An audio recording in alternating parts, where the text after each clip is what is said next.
Pio XII, o Papa do período mais sombrio. Existe uma pergunta que atravessa décadas sem resposta clara. Ela não é nova, não é conspiratória e não nasce da internet. Ela vem de historiadores. Por que os arquivos de um Papa ficaram fechados por mais de 70 anos? Esse Papa foi Pio XII, líder da Igreja Católica durante a Segunda Guerra Mundial, o período mais violento e moralmente complexo do século XX. Enquanto o mundo ardia, ele governava a instituição religiosa mais influente do planeta.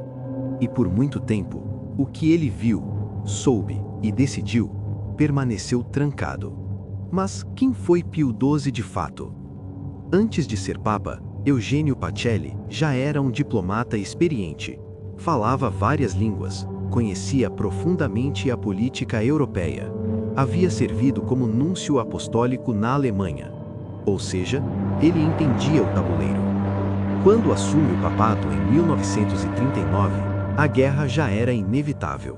Pio XII não era ingênuo, não era despreparado e definitivamente não estava desinformado. Durante a guerra, o mundo esperava uma coisa específica do Vaticano: uma posição clara, uma condenação explícita, uma denúncia direta, uma palavra pública de peso moral. Mas o que veio foi silêncio institucional. Não um silêncio absoluto, mas cuidadosamente calculado. E isso incomodou. Após a guerra, surgiram acusações. Alguns disseram que Pio XII foi omisso. Outros afirmaram que ele agiu nos bastidores, salvando vidas em segredo. Ambas as narrativas existem. O problema é este: os documentos que poderiam esclarecer isso não estavam disponíveis. E quando documentos históricos ficam inacessíveis por tanto tempo, as perguntas não desaparecem, elas se multiplicam. Os arquivos do papado de Pio XII permaneceram fechados até 2020, 70 anos. Oficialmente, por processos internos de organização. Mas historicamente, isso é incomum. Outros papados tiveram seus arquivos abertos muito antes. Por que justamente esse, não? Arquivos não são apenas papéis.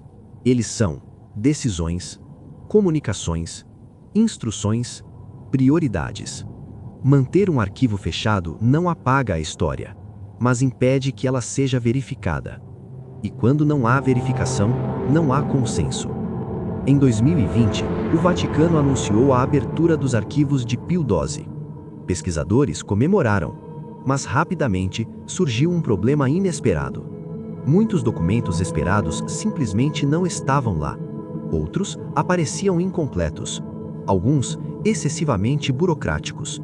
Poucos realmente esclareciam os pontos mais sensíveis. E isso gerou frustração acadêmica. Aqui está um ponto-chave. O Vaticano nunca afirmou que os arquivos não contêm informações sensíveis. Nunca disse que tudo foi revelado. A postura oficial sempre foi outra. Os documentos disponíveis são suficientes. Mas suficientes para quem? Defensores de Pio XII dizem que o silêncio foi estratégico, que falar abertamente poderia agravar a situação, que agir discretamente salvou mais vidas. Críticos dizem que o peso moral do Vaticano exigia mais. O documentário não escolhe um lado. Ele observa um fato: a verdade completa ficou inacessível por décadas.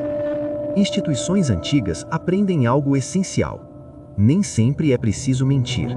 Às vezes, basta não falar. O silêncio não gera manchetes, não cria provas, não permite confronto direto. E com o tempo, ele se normaliza. Você pode se perguntar: por que isso ainda importa? Porque arquivos históricos não pertencem a uma instituição. Eles pertencem à humanidade. Eles moldam memória coletiva, julgamentos morais, narrativas futuras. Quando ficam trancados, o passado permanece incompleto. Este documentário não questiona a fé. Fé é pessoal. Espiritualidade é íntima. Mas história é verificável. E quando a história depende de arquivos fechados, ela deixa de ser consenso e vira disputa. Se o papado de Pio XII não tem nada a esconder, por que foi o mais protegido do século XX? Por que tanta cautela? Por que tanta demora? Essas perguntas não atacam a Igreja. Elas pedem transparência histórica. Talvez os arquivos de Pio XII não escondam um único grande segredo. Talvez escondam algo mais sutil. Decisões difíceis, ambíguas, humanas. E instituições preferem santidade clara à complexidade documentada. Alguns arquivos são fechados para proteger pessoas, outros para proteger instituições.